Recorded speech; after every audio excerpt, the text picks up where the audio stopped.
बात है जब इस देश के बहुजन को ये पता चल जाएगा कि हम तथाकथित हिंदू नहीं है, हम लोग यहाँ पर सताए हुए लोग हैं, और जब तक हम लोग एकत्रित नहीं होंगे हमारे अधिकारों का ऐसे ही हनन होता रहेगा।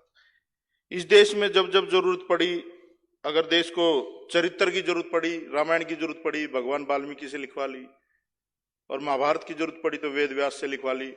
और जब इस देश में अच्छे अच्छे स्कॉलर थे, बहुत सारे लोग थे, कुछ लोग कहते हैं बाबा साहब ने कॉपी करके लिख दिया, संविधान वो लोग भी लिख सकते थे, लेकिन एक दलित से ही क्यों लिखवाया गया?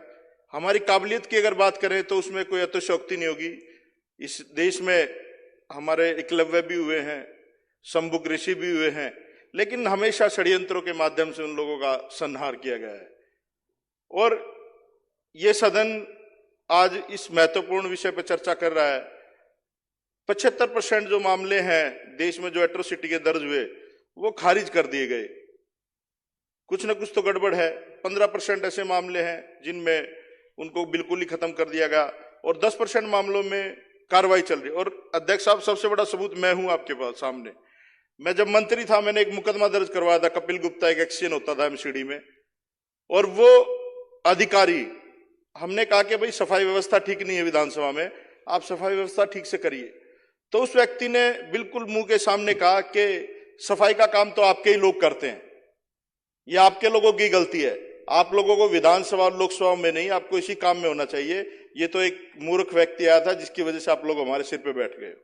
और मैं तो सैल्यूट करता हूं जो सावित्रीबाई फुले जो एमपी है बीजेपी की, उन्होंने इस्तीफा दिया बीजेपी से और इन लोगों को चेताया है।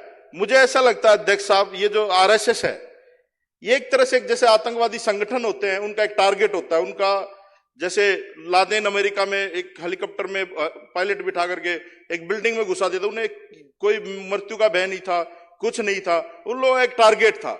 ये ईवीएम हैक करके या जो भी करके, जैसे भी तिकड़मबाजी करके सरकार में ये लोग आए, और इन लोगों का एक उद्देश्य है कि यहाँ के गरीब को, दलित को, पिछड़े को एक उसी जगह खड़ा कर दिया जाए ला करके जहां से इनके पूर्वज जाते थे। और हमें एक ऐसी दृष्टि से यहां पर देखा जाता था कि हम लोग मानव के रूप में है ही नहीं, वो होता है। और मैं तो ये कहूंगा जितने भी लोग हमारे लोग बहुजन समाज के इन विधानसभा में, लोकसभा में बैठे हैं, वो मर्सिडीज में बैठे हुए कुत्ते की तरह हैं, अपने आप को सोचते हैं हमारी प्रवृत्ति बदल गई, लेकिन हमारी औकात वही है। कोई भी जो भी यहां पर बैठा है, आप अपनी औकात ना भूले भाई। ये जो मनुवादी लोग हैं, जो ब्राह्मणवादी लोग हैं, ये लोग ऐसे ही उत्पीड़न करेंगे, ये लोग ऐसे ही प्रहार करेंगे। फिर मैं गुरुजी वहां पर गया अपने यूनिवर्सिटी में, वहां पर प्रोफेसर्स बैठे हुए थे, हमने पूरा यूनिवर्सिटी का मार्च निकाला। वहां पर इतना ज्यादा गलत डिसीजन लिया जा रहा है यूजीसी में, एचआरडी मिनिस्ट्री की तरफ से, बच्चों की फीसें एकदम